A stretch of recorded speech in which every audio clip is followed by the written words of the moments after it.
Welcome to Free Thoughts from Libertarianism.org and the Cato Institute. I'm Aaron Powell. I'm Matthew Feeney. And I'm Trevor Burrus. Joining us today is Brian Wilson. He's co-founder of Combating Classics, a program out of St. John's that organizes free online seminars on classic texts for active duty, reserve, and veteran U.S. military.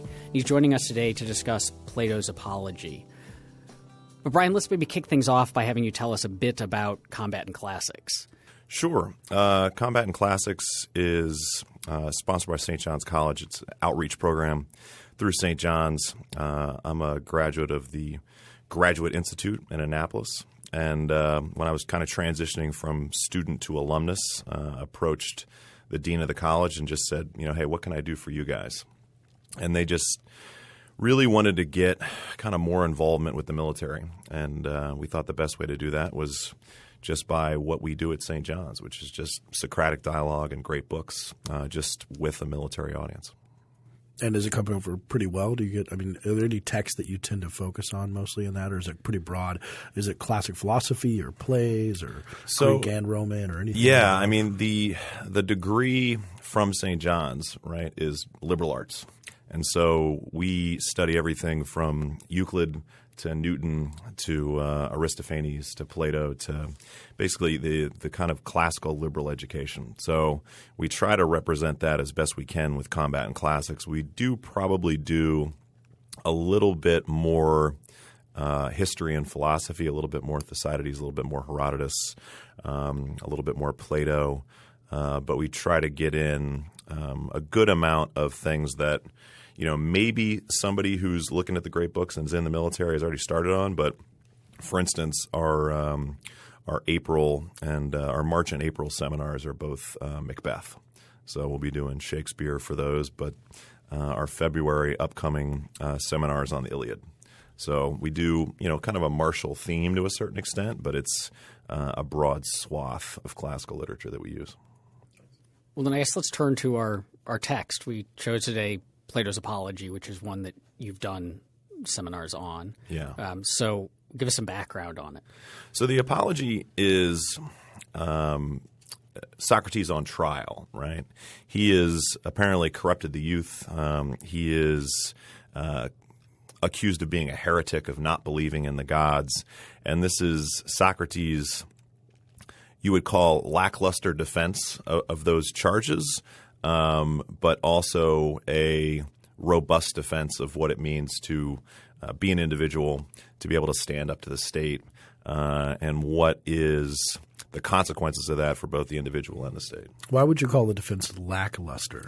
I think that and Socrates, I think, admits this to a certain extent. He's Meletus, his accuser, has kind of made his case, and Socrates is replying, and that's the beginning of the dialogue is Socrates' reply.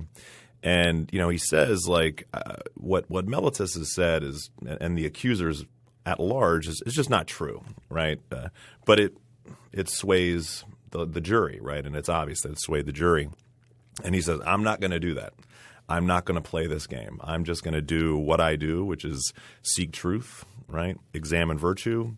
And if you guys don't like that, all right, no big deal. And he's willing to accept the consequences of that decision of being kind of true to himself rather than, I'm going to make a case to get myself out of punishment. Should we interpret this as I've never gotten a good handle on the theistic piety of the Greeks, of how much are they kind of like modern day Christians who, if you don't believe in their gods, as I always thought if you believe in many gods, then you believe that you kind of accept other people who believe in those gods too and don't treat them as atheists as much. So are these trumped up charges? Are we sort of like this impiety? Was it the worst thing in ancient Greece to believe in different gods than those god, and this corruption of views?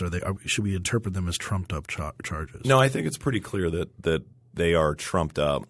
Whether or not Socrates was an actual theist or an atheist or what is kind of one of those things that and I know that Cato has talked about this in the past as far as how much of a deist was Thomas Jefferson and George Washington? And so it's those kind of things where it's only the people that only you know how much you buy into whatever religious creed you might or might not espouse. And so there were certainly questions that Socrates raised that could make people uncomfortable.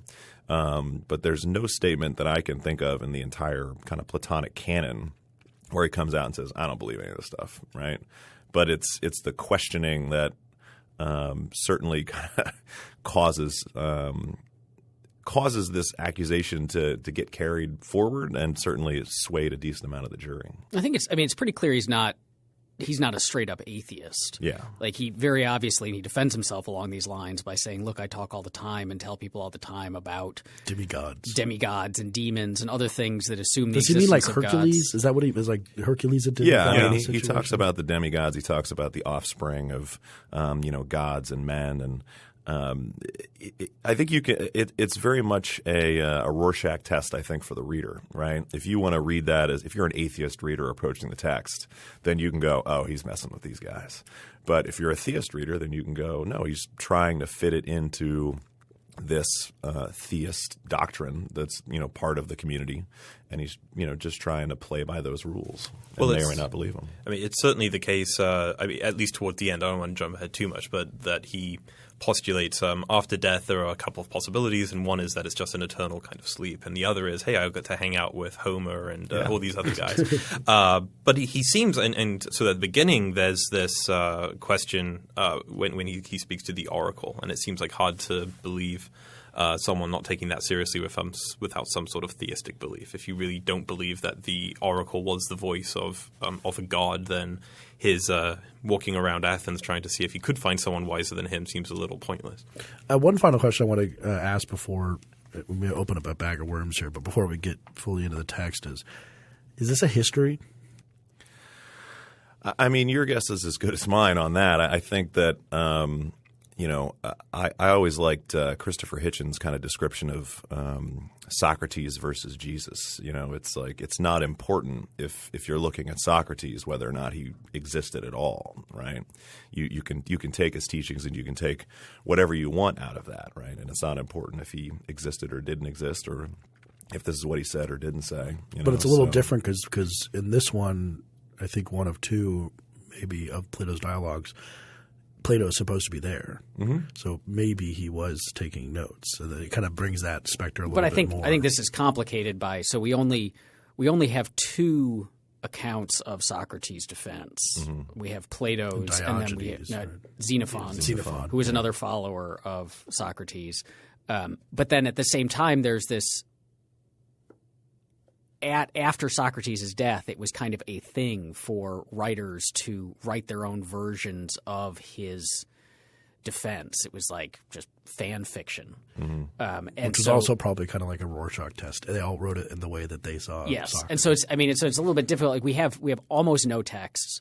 What we do know about Socrates largely comes from Plato and Xenophon, and Plato very clearly drifts away from presenting anything that even is remotely, historical or documentary in his later dialogues, where we get to just these are Plato's ideas and Socrates is a mouthpiece for them.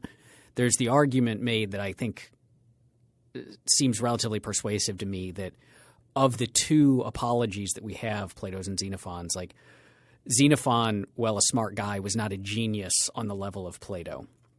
And so it's less so. Plato's genius probably takes over a bit more in his presentation, but they're similar enough. Although it's the Xenophon's Socrates is not his speech is not the great work of literature that we read for today, and is quite a bit more straightforward. But the skeleton is relatively the same, so we could probably say, there's some level of accuracy there, but we don't know. So I think largely when we're talking about Socrates, we're analyzing Socrates in the way that we would talk about Hamlet, right? Like we act as if we analyze him as a real person while recognizing too that he was a historical figure, but what we're really talking about is Plato's presentation of him. So let's talk about that skeleton then. How does the dialogue open up? Well, the dialogue, it rolls right into the defense, right? And there's no – which I always find interesting is that there's not really a presentation of the accuser's argument. It is just the defense. And you have to kind of start with that question. I mean, there is a dialogue that's supposed to have happened right before the trial, which is the euthro, which I know I'm pronouncing wrong because my Greek is pretty terrible. But they don't really talk much about Socrates' trial, right? They talk about Euthyphro's trial for manslaughter. So we open with this, and Socrates immediately kind of goes for underwhelming. He says, "I do not know what effect my accusers have had upon you." He's speaking to the jury. "But for my own part, I was almost carried away by them. Their arguments were so convincing. On the other hand, scarcely a word of what they said was true." It's a wonderful line to read during a presidential election. Yeah. Should we be picturing him in an amphitheater type situation with I picture this as a circle with the people sitting on benches around him while speaking to him. Is that I always kind of think about it as like Perry Mason. That's what I It think was about. these kind of juries I think were done. I forget the name of the location, but it's quite close to the Acropolis, and it would have been about 500 people would have been hearing the accusation and the defense. On the top of this rather small hill in Athens. Yeah, I think that the police procedural has just kind of tainted my visualization a little bit too much. So I'm visualizing Law and Order. And the setup of this trial and the way it functions is, I think, something we could talk about because it's fairly interesting as a contrast to the way that we do things now. Mm-hmm. Sure. I mean, he has this jury of 500 people, right? And it seems obvious to me that they've been fairly swayed by the accusers. What we usually do at St. John's when we're opening a seminar, when we're talking about something like this, is that the tutor will just ask an opening question, and from there, there's not really. We're trying to stick to the reading as much as possible. Obviously, you're the hosts and you're the Cato Institute, so if we want to talk about the Iowa caucus, then go for it, but please no, probably not. But we just try to stick to the text as much as we can for our points and for our questions. So the question I would like to ask you is, what is Socrates' mindset during this trial? So I think that's a great opening because if you think about the timeline here, he's already an old man, 70, which is be considered pretty old now, let alone in ancient Greece. And reading the defense, I got the impression that he might be just sort of resigned to the way this might end and the way it will end because he's an old man and the way he's addressing it, he discusses how death isn't particularly that bad and the important thing is to lead a good life and that you shouldn't calculate the chances of living or dying. You should think about doing the right thing versus the wrong thing.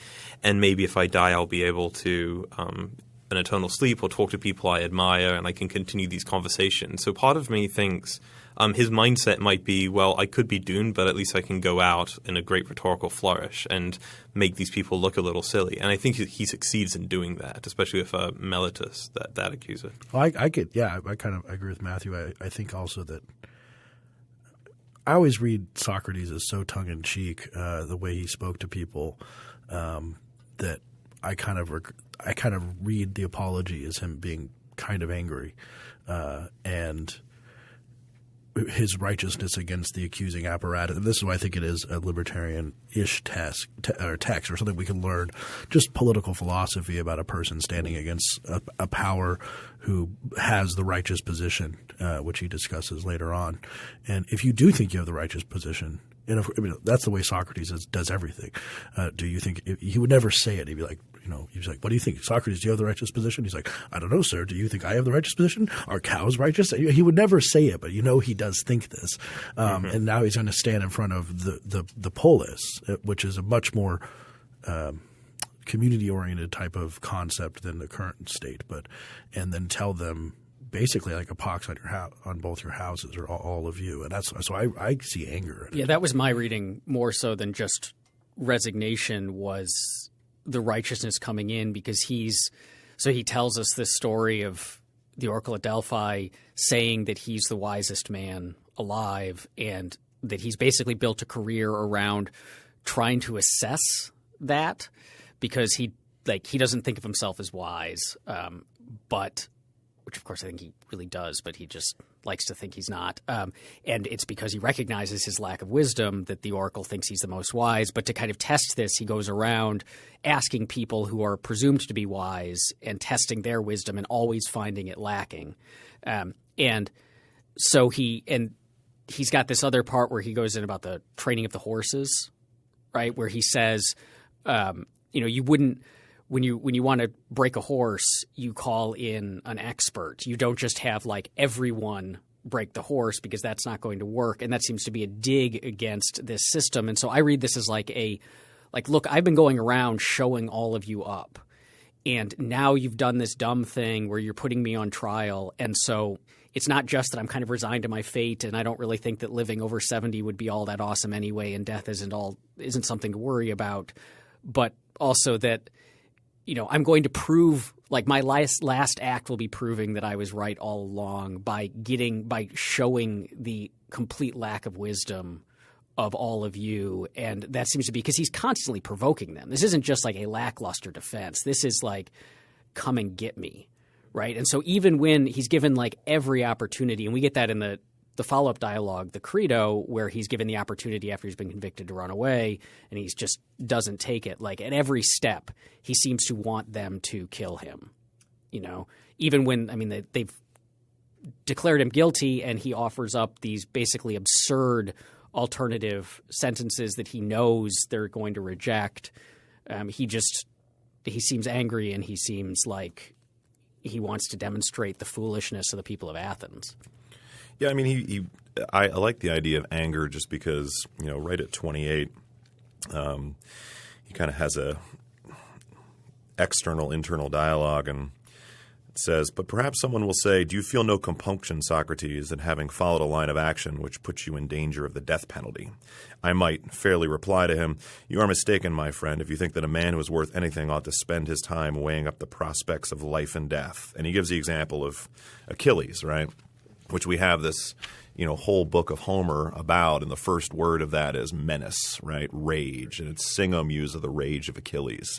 And so he kind of brings it off, and the whole presentation. I mean, you can obviously, if you're directing this, you can get a Mickey Rourke in there, or you can kind of get somebody a little bit more relaxed. But the rage is there, right? I mean, it's right in the dialogue when he brings up Achilles.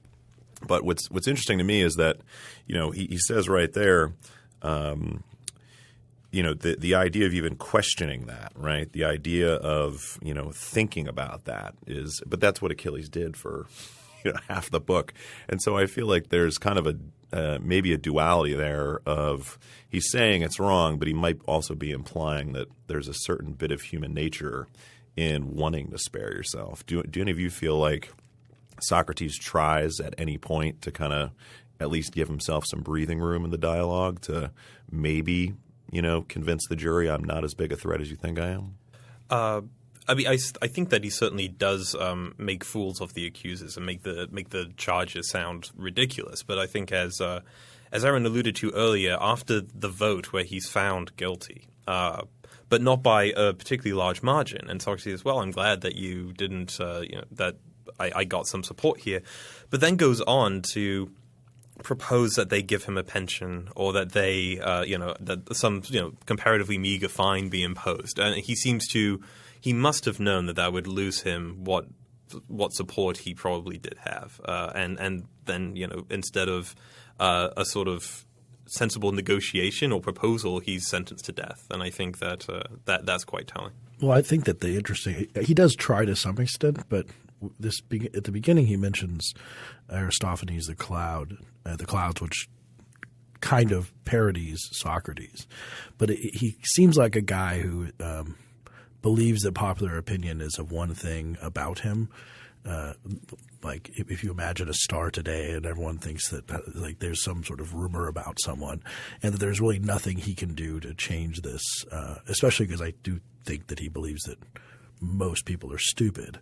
And so he says, well, I get up there and I talk to a bunch of stupid people who have an idea about me because of this opinion that's in the clouds and other sort of just rumors about me, and I'm not going to convince them at all. But I think he does try, or at least tries to make a case with a few people who might be willing to listen to him to some degree. Well, that was, teasing out this whether like, because he defends himself, but whether it's an attempt to soften it, as you asked, or just to not, I guess, give in to what he sees as false charges, because he could have just said, okay, you're right, and then throw himself on the mercy of the court, or not really mounted much of a defense if he didn't care one way or another, but it seems like his defense is, I guess what I had a difficult time figuring out is how much of the defense was like him trying to, like, I don't want to be punished, and so I'm going to try to defend myself, versus I totally don't care what happens to me and, in fact, would like to be punished because it would prove me right.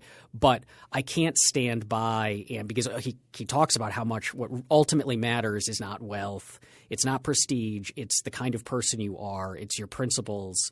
And so he's going to defend his honor and his principles against these false charges, but it doesn't matter what happens to him ultimately. Can we compare this to – I mean, it has been, of course, but can we compare this to Jesus in front of Pontius Pilate in the sense of Jesus offering a defense against a crowd with a huge bias against him and saying nothing in response to their claims of his own type of disobedience of the Pharisees? I think it's very similar, except for Jesus was a little bit more taciturn. Yeah, so I haven't actually heard much about that comparison, but I think what they both have in common is that to a contemporary 21st century reader in Washington, D.C., the thing that Socrates and Jesus do seem to have in common is that they're being accused of what's effectively thought crime. In the sense, like, you have the wrong kind of ideas, and you're being too persuasive to people and all this other sort of stuff. But in our post rationalization, because they kind of both start movements, or these texts are at least written for the purpose of starting a movement. In both of these, they're just like, well, I'm going to die, and my death's going to be a lesson.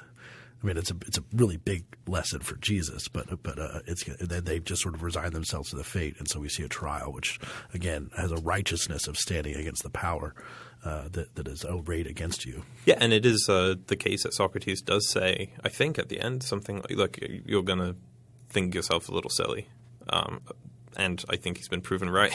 Well, there's a Pharisaic quality to the people who are accusing him. I mean, and that's what these three accusers, who I think are just some sort of – they represent classes, if I read that correctly. Yeah.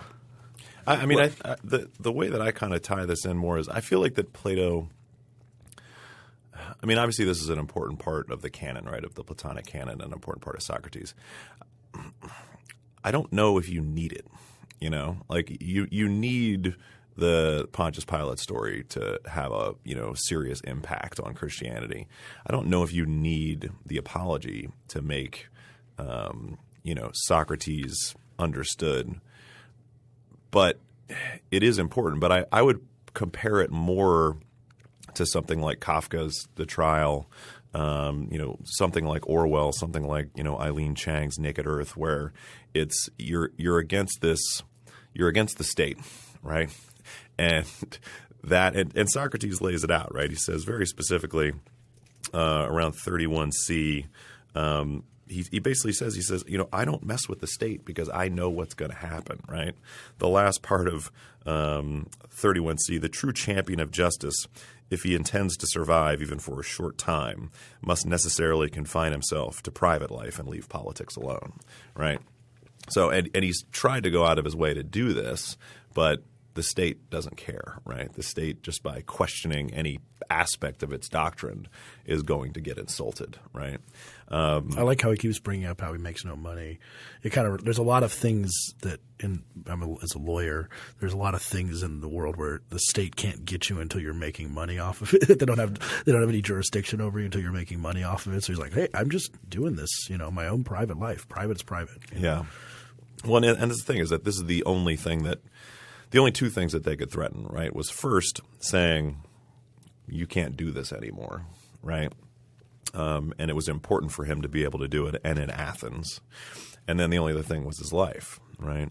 And so if he wants to take that kind of binary look and say, if this or that, it does show how necessary he sees exploring, what is the virtuous life as at least critical for him, and I think that that example obviously shines through in a very robust way in what he's talking about. Something that we talk about because we've done this seminar a couple times with the military audience is right around line 29. And he says, the truth of the matter is this, gentlemen, and this is right after the Achilles comparison. The truth of the matter is this, gentlemen.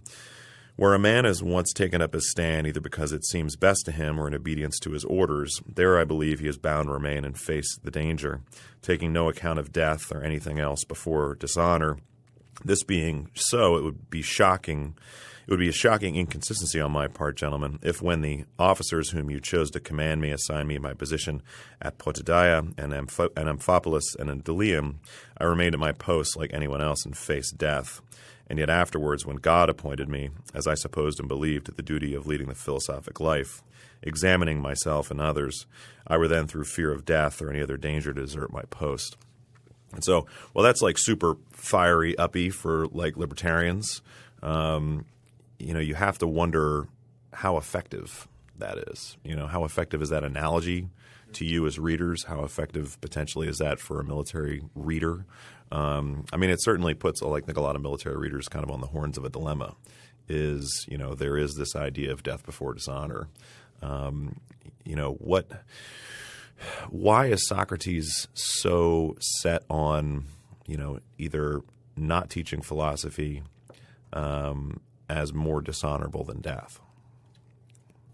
Well, I think it might strike us as maybe a little odd as readers now to hear that rhetoric, especially coming from someone who was a philosopher. But I think it's important to remember that Socrates was a soldier for a while, and that one of the accusers is a general who fought the Spartans in the Peloponnesian War, and that a lot of people in Athens at the time would have understood the role of the military and would probably have served. And I think it's some sort of appeal. And of course, saying I'm just like Achilles is a clear, everyone in ancient Greece would have known the reference clearly, and Homeric legends were very popular. And of course, Achilles had this living with dishonor is worse than death, and that even if I know I'm dead after I fight and kill Hector, that's worthwhile. And he seems to view his own death. I think the Socrates' arrogance is on display in a number of places, but my favorite example of that was when he says, maybe if I die, I can my death will be like other people who died unjustly. And he cites Palamedes, who was, of course, sent to get Odysseus, the great trickster, to come to Troy. And Palamedes tricked the trickster because Odysseus tried to pretend to be insane, was sowing salt into the earth, and Palamedes put Odysseus' son Telemachus in front of the plow and tricked Odysseus because Odysseus wasn't going to cut his own son in half with the plow. And I just find that a really interesting that when he says my death will be like other unjust deaths, and that it's deaths of at least one particularly clever person, is really quite telling. But no, I think going back to the original line of inquiry here, that the military rhetoric is very deliberate, and I think he must have known that it would have pulled on the heartstrings of a few of the people on the jury. Well, a lot of this tradition of death before dishonor, or anyone from Gandhi to Martin Luther King to all people standing against and saying, I will not forsake my principles for this thing that's standing against me that has none of these principles at all. It resonates with almost everyone. Movies, everything is made after this, and you can always sort of put a libertarian spin on this. But I think it's interesting that this is something I hadn't noticed before, and I don't have the exact locations, unfortunately, that you do for the official version. But he's done this before. Socrates talks about the 30 and like how he had done this before. He had stood against the 30 tyrants. When the oligarchy of the 30 was in power, they sent me and 4 others into the rotunda and bade us bring Leon the Salaminian from Salamis, as they wanted to put him to death. This was a specimen of the sort of commands which they were always giving with the view of implicating as many as possible in their crimes. So we get this, they're basically some sort of Stalinist despotism, just killing people left and right. And then I showed, not in word only, but in deed, that if I may be allowed to use such an expression, I cared not a straw for death, and that my great and only care was lest I should do an unrighteous or unholy thing. For the strong arm of that oppressive power did not frighten me into doing wrong. And when we came out of the rotunda, the other 4 went to Salamis and fetched Leon, but I went quietly home, for which I might have lost my life had not the power of the 30 shortly afterwards come to an end, and many will witness my words. So it's kind of interesting that at some point, and I'm not sure historically how long ago that was, he had made a habit of this death before unrighteousness kind of thing. Yeah, the historical context here is interesting because this oligarchy, this pro-Spartan set of tyrants were in charge, effectively, in charge of Athens. And do you know what years? So this was 404 BC. So just 5 years before. Yeah, it was very recent. It was very recent, and I think the apologies to the historians if that's wrong, but it was recent, and I think there are certainly people who claim that part of the accusation against Socrates was that he stuck around in Athens and certainly knew the leader of these tyrants, and that was not perceived as particularly. He was actually, good. I mean, he was like a mentor of Critias, who was the leader of the tyrants. I mean, so that's he was like a Vichy. So to some extent, because we reading this thousands of years later, we look, this looks very bad for the people of Athens, right? But I think that we can defend them a bit in the sense that, the historical situation, you had Athens' democracy. It was taken over by these tyrants. Things were very bad. Socrates had been the mentor of the leader of the tyrants. He had also been the friend and mentor of Alcibiades, who had worked against the democracy, had been kicked out, had run off to Sparta, was pro-Spartan. Socrates is at least presented by Plato, seems to like a lot of elements of the Spartan regime. He didn't leave when the 30 took over. And then my understanding is when the 30 left, there was a treaty that was signed that granted some degree of amnesty to people who were involved in it. And so if the people of Athens were mad at him for what looked like support of the 30, and then there was this also notion in Greece at the time that the mentor was to some degree always responsible for the actions of his students because it was his job to teach them and they were carrying out his teachings. And so they could blame Socrates for what happened. But the treaty prevents them from trying him for that. And so this is possibly a run around the treaty. So it doesn't look – so we can still judge them harshly, but there may have been complicating factors here, which is why these charges look so silly. It's kind of like the Kafka essay that Brian mentioned. So if we can, this is all good background. I don't mean to turn us off from this, but within the text and taking into account those kind of historical precedents, why did Socrates stick around through all this, through the tyrants, through Alcibiades' defection, and through this trial? He has no property, right? I mean, that's what ties us to the state in a lot of ways, right? We usually have property, and it's hard to move it. Why did he stick around?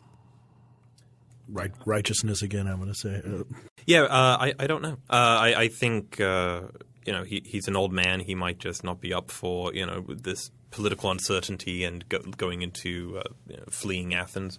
Although whatever his reasons, I think it would be mistaken to think that he was some sort of supporter of this oligarchy, that he was pro this tyranny, and I think it would be a little unfair. But he does seem anti-democracy. Sure, but these can be mutually exclusive, right? You can be anti-democracy and also anti the tyranny at the time.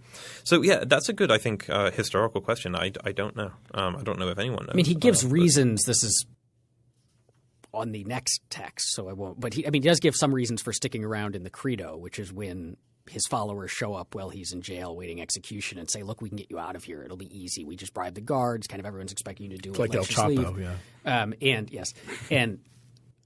And he says no, and he presents these reasons. And every intern semester I give a talk to the interns about the credo and about obligations to obey the law and say that Socrates' arguments are all terrible. But he does have these arguments. But my sense, I mean, from this and from just what we know of him as his character is, I mean, Athens is his home. Socrates seems like a creature of habit. I mean, to the degree that I think one of the more delightful parts of this text is at the end when he's talking about – so Socrates says he would be a hard guy to live around. I mean, he just goes around harassing people.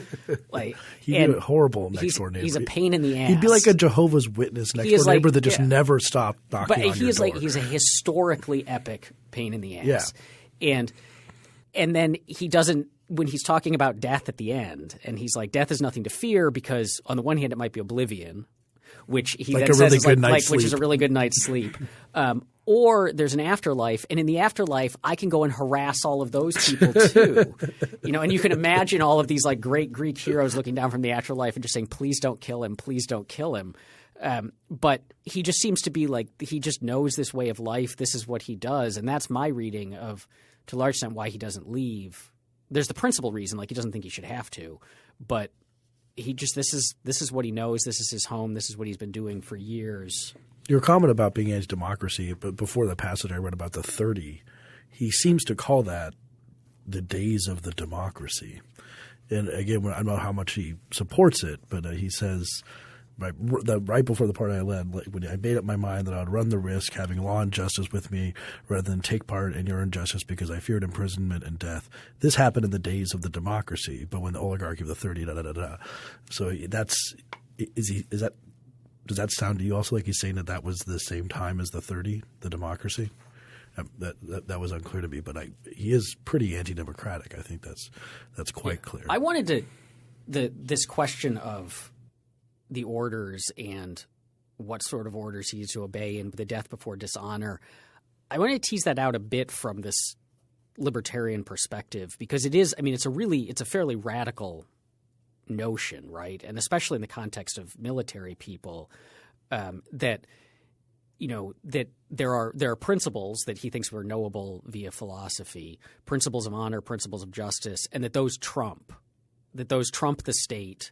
That the orders of the king, the orders of the democracy are not synonymous with justice, and that when they conflict with justice, when they conflict with basic morality, our duty is to these higher principles. It's not to the state, which is, I mean, important from a libertarian perspective because many of our arguments, libertarianism, when argued from a moral background as opposed to say just like a economic efficiency arguments, is often like, look, what the state does is morally wrong. It's morally wrong to take people's money in these ways. It's morally wrong to lock them in cages for taking certain substances, and that it's your duty to follow morality and not the dictates of the state. But this is, I mean, Trevor, you said everyone kind of believes the death before dishonor. To some degree. But it's an extremely controversial thing. Maybe. I mean, does this mean that – I think it's true that this means that, say, like a district attorney has a moral obligation not to prosecute people for under unjust laws, and that, in fact, if they do, they are behaving immorally and should be condemned for it. But you could take it to the extreme in the military. I remember there's a Twitter trending topic a while back of like express your unpopular opinion. And I think it was Will Wilkinson, who used to be at Cato and now is not. His thing was soldiers who kill in unjust wars are murderers, which is an extremely controversial and radical claim to make, and certainly is not something that like you would have higher-ups in the military saying is the case, right? I think there's a lot more gray area than you might think. Okay. I mean, something that's kind of shocking to folks that haven't spent a lot of time with military folks or been in the military themselves. And, it's something that I was kind of surprised at. I went through the Naval Academy and then spent 13 years in the Marine Corps. And, there's almost a dual-pronged education system there. You would be shocked at the amount of time that we spent in situations like this sitting around and talking about what's the right thing to do, and how much it is reinforced that, you have to make unpopular decisions. You have to make decisions that are contrary to what somebody told you to do because it's the right thing. And for a lot of folks, they just look at me after I say something like that, and they're like, "No, that's not how it is." And I go, "I'm pretty sure it is. I was there." And that helps you a great deal, I think, in your kind of own personal moral education. And the troubling thing that you find is that you find people that in the military that ignore that. They've had that training, but they err on the side of not examining that maybe as closely as you'd like them to. But I'm consistently kind of gratified by the number of folks that seem completely at ease, more or less, with, I know if I'm told something to do and it's wrong, that I'm not going to do it, and I'll accept the consequences of that. And it's fascinating. And the kind of trite piece of that is you make an oath to the Constitution and not to the orders of your higher ups, right? And the key thing there is that you just have to accept the consequences, right? So no matter what it is that you're choosing to do or not do, you have to accept the consequences. And the example that I always like to give is Omar from The Wire, where it's man's got to have a code, right? And a lot of people in the military kind of understand that going in, and there's really, from my experience, a fairly small minority that don't get that don't understand that. And the way that I would describe it, having been to Iraq, is that I suited up for game time today. I got my uniform on, like I'm here to play, right? If somebody else wants to suit up and get on the field with me, that's fine. They're in the game. But if they're not on the field, they are spectators. They should not have anything happen to them at all, to them or their property or their family or anything. They are not in the game, and that is something that is reinforced, I would say, a significant amount in the military, and it's clear in our rules of engagement to a certain extent. There's ambiguity there. There's certainly folks that buck against that, but with my experience in kind of the counterinsurgency realm, it's how you, I won't say win, but it's how you don't lose. So how do the military in your program, Combat Classics,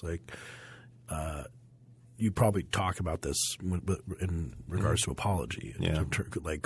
Is this something we can learn lessons from in our jobs as military about what happens when you're in a Nuremberg type situation or something like this? Where I really like the people that show up for these are already kind of questioning a lot of things, and they're already wondering what else is out there as far as education. I mean, another reason that I started this program was because I was enrolled in Command and Staff College, which is a requisite for field grade officers in the Marine Corps, and I did that after St. John's, and I just did not have a very good time. It was not something that was edifying and enlightening.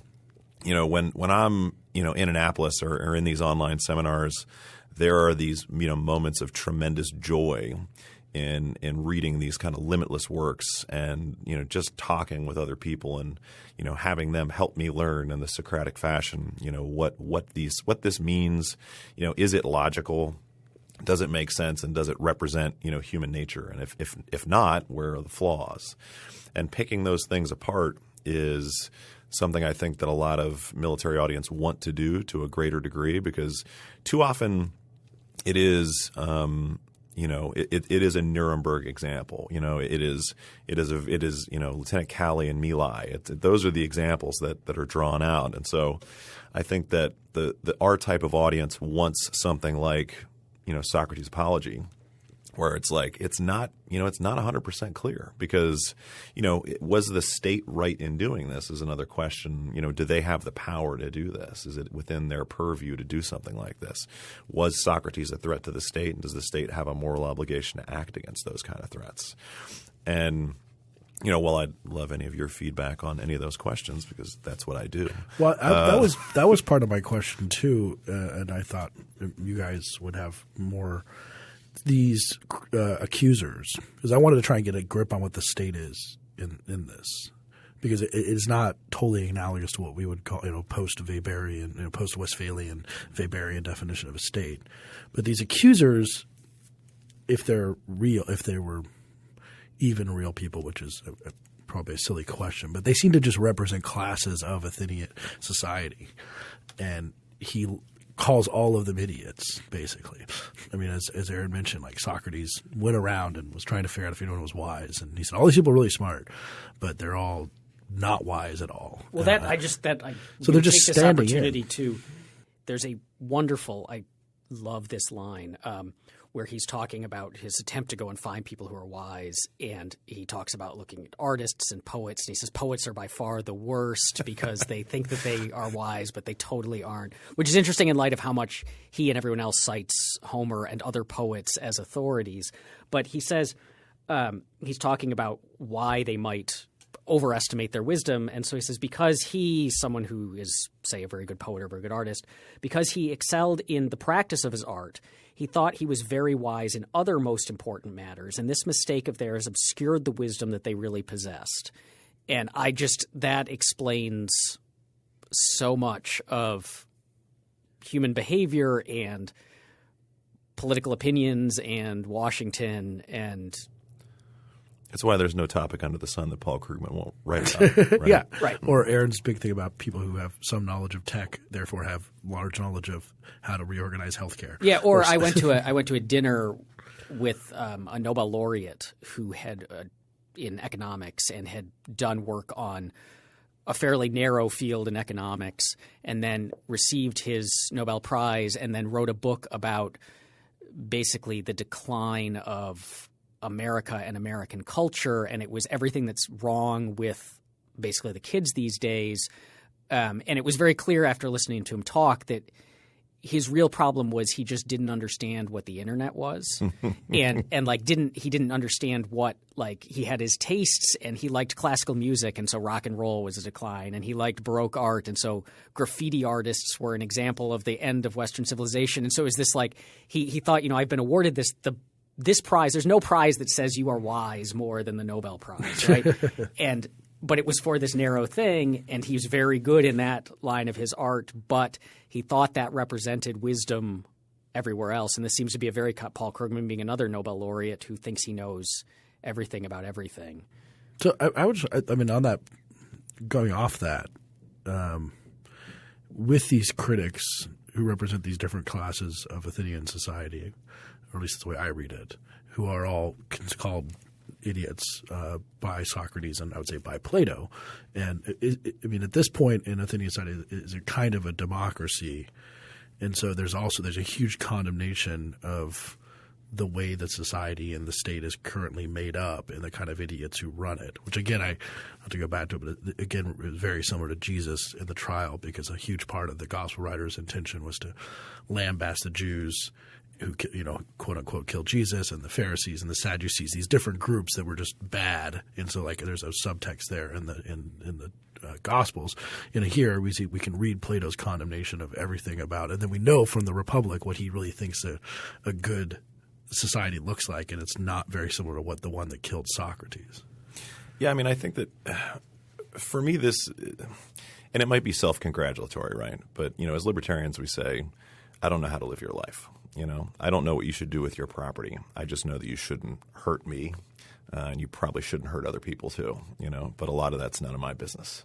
So we want to pat ourselves on the back and say, to a certain extent, like, we've accomplished some kind of Socratic ideal.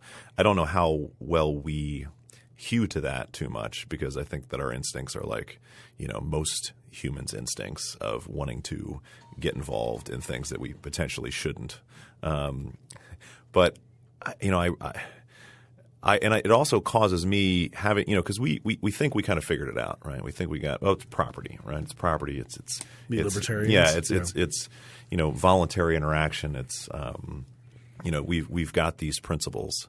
And so I think it actually, while we can pat ourselves on the back to a certain degree and say, we have the Socratic ideal of I don't know what's best for you, there's still a long way to go in maybe I'm not sure that this is actually right. when we, read kind of the foundational authors, if we're reading Mises or Hayek or something like that, even in, technical economic terms, we go, I don't know if this is right, And so I think that, from the libertarian audience, they can get a ton from these kind of seminars, from these kind of readings, and the military audience as well, because the military audience, I think, is also fairly sure how certain things are. But when you actually peel away those layers and you say, well, define your terms, and Socrates doesn't really do that either, but I think that that's probably, at least for me, that's kind of how I found libertarianism, is because, I thought I was part of Team Red, because that's basically what it is, Team Red, Team Blue. And I thought I was part of Team Red, and I was like, okay, let me read about this conservative Republican stuff. And I went, oh, this doesn't make any sense. and you have to dig through those principles, and you have to question and question and question. And when you think you've figured out the right answer, you're probably a militus, and you're probably wrong. Yeah, I think what I especially like about the text and what you just said reminded me of it is that what Socrates does is he's asking his accusers to answer questions truthfully, and they do, and they look dumb. Is this sort of amazing, and I think that's why these are such profound texts, that you read these accusers digging themselves into these logical holes, and Socrates is left with the truth on his side. So I'm imagining going to a White House press conference and being like, you must answer truthfully now. And right, just making them look like idiots. Right, but it's sort of a great image to think of these hundreds of people staring down on Socrates asking, I just want you to, just lay it out for people to hear exactly what you think I've done and why you don't like my response. And I think the power of that I think it's the reason why it remains so poignant, is that it's not some sort of crime novel where there have been trumped-up evidence or whatever. It's these people really believe that what Socrates admits that he's doing is wrong, and that's what I think makes it really great reading. And I think that's what your point about even these principles that we as libertarians believe are correct and hold to very strongly. We should have this degree of why and might I be wrong and might I change my mind, which is a point that we make a lot on Free Thoughts, makes this notion. Socrates, when he presents the choice is between sticking to justice or doing what I'm told, and we want to read the apology as, look, Socrates is standing up for justice and principle, as opposed to the Athenians who are just angry at him or want to kill him off. But these are arguments about principle that's going on here. The Athenians think that they have principle on their side, that there is such a thing as impiety, and he has been impious, and being pious is really important at a basic principle level, and that democracy matters, and that respecting your elders matters, and that teaching the youth to disrespect their elders or doubt the wise is harmful to society, and that these are important principles. And so they disagree with Socrates on the core principles of what really matters, and that's what the argument is about. And that's a very important thing for libertarians to think about, for everyone to think about, that you're closely – that when there's political disagreement, say, that it's often at the level of – it can happen at the level of principle. That it's not that you are principled and your opponents aren't, right? It's that they hold different views and they may be wrong, but before we condemn them, we should make an attempt to really dig into them, to really understand them, to really learn from them. And that's a tricky thing, and that's part of the reason why I wanted to ask about the mindset, because it's always staggering for me to read any Plato and not put myself in Socrates' situation and just say, I just want to punch this guy. It just seems so demanding to both, having done it. I'm sure we've all done something, tried to do some type of Socratic dialogue, and whether you're talking with, another libertarian who's just like a little bit off from what you think is more important, or whether you're talking to a socialist or a Republican or a Democrat, and you feel that anger begin to swell at some point. Either anger or just you start laughing inside, at least. You mean that they're not giving the right answers? Yeah, they're not being truthful. Yeah. They're not examining, and so it's yet another kind of thing that we try to bring to that military audience is saying, like, you know, really, really take a look at what you're sure of, you know, really examine what you're sure of, and then be open to, you know, other interpretations. You know, I had a very fortunate job in the Marine Corps in that I did human intelligence. And so while I was in Iraq, you know, a lot of Marines are having language barrier issues. They're having, you know, kind of confrontational issues with Iraqis, where I'm seeing Iraqis who are risking their lives every day to come and talk to me and tell me, you know, this guy is killing people, this guy is killing your guys, this guy is, you know, doing the wrong thing. And I see that level of bravery, and I see that, you know, that level of self-sacrifice. And so I generalize and say, you know, the Iraqis I dealt with were some of the bravest people I've ever met. And, you know, I bring that up in, you know, not in these seminars, but in, you know, just kind of conversations with other Marines, and they just kind of look at me like, what are you talking about? You know, because it's not their impression. But, you know, that really helped me kind of understand the big divergence that can happen within the military between, you know, I'm in the same place as you are, you know, I've got the same things happening to me that are happening to you, and I have this completely diametrically opposed, you know, thing. But it also, you know, it made me go, maybe I'm wrong, you know, maybe I'm wrong about this stuff.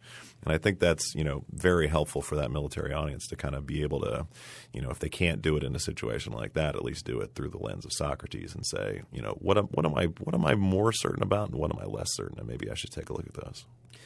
So we've touched on this a bit, but maybe close by so your courses, your seminars are for military and ex-military people. Yep. And so the value of these texts in particular, so these classic texts, because most of what we're talking about is these are lessons that we can all learn. And we all have, you know, we all see like just a certain side of things, and peeling back the layers and seeing the other side is valuable. But what, if anything, in these texts is uniquely important for the military and ex-military audience to learn? And then also I'm just curious, is there – when they respond to the text in the seminars, is there a difference in the way that they respond to the text if they're active duty or reserve or veterans? Yeah, I mean, to your first point, you know, what we're really trying to get at is what is the nature of man in conflict, and what is the nature of man in cooperation? You know, how do those two things differ? And, you know, the other thing we're trying to offer is an alternative, right? So for me, it was, okay, I can go to command and staff and not enjoy any of this, or I can just kind of go back and hang out at St. John's or start a program like this. And, you know, while the people that need to stay in need to accomplish things like that, at least I can, you know, hope to give them some little bit of a different avenue to educate themselves that might keep them sane during the kind of less sane education that goes on within the military. And I think your last question was when they're responding to the text, do you see a difference in the way that they interpret or respond to the text if they're active duty versus, say, reserve or veteran? I think that the biggest difference – we don't see a huge difference with active duty versus veteran, or even versus service. What's most entertaining and most enlightening for me is seeing the difference between the more senior and more junior members that come to the seminars. The more senior members have read, at least they think, a decent amount about this, and have many times kind of been within a certain worldview for a much longer time. And so they have a lot of problems with some of the bigger questions that we raise. And they're very defensive sometimes about the idea of doing it. Somehow they got harangued into doing it, or just, you know, the idea of asking some of these questions. And the junior folks are much more open to really examining, really critiquing, you know, what the reading means to them, and also how it impacts, you know, their military career. And so, I mean, most of the people that stick with the program are really, you know, company grade, field grade type officers. So these are folks that are really in their like late 20s, early 30s, you know, haven't made that step of saying, okay, I'm going to stay in for 20 years. And, you know, it's one of those things where it's like, if you can just reach like, you know, one or two people, you know, every seminar, and get them to really kind of say, wow, this is, you know, not something I knew was this important. It was not something I knew was this rich. And, you know, it's something that they're going to carry with them for the rest of their lives and go, I need to do this. Free Thoughts is produced by Evan Banks and Mark McDaniel. To learn more about libertarianism and the ideas that influence it, visit us on the web at www.libertarianism.org.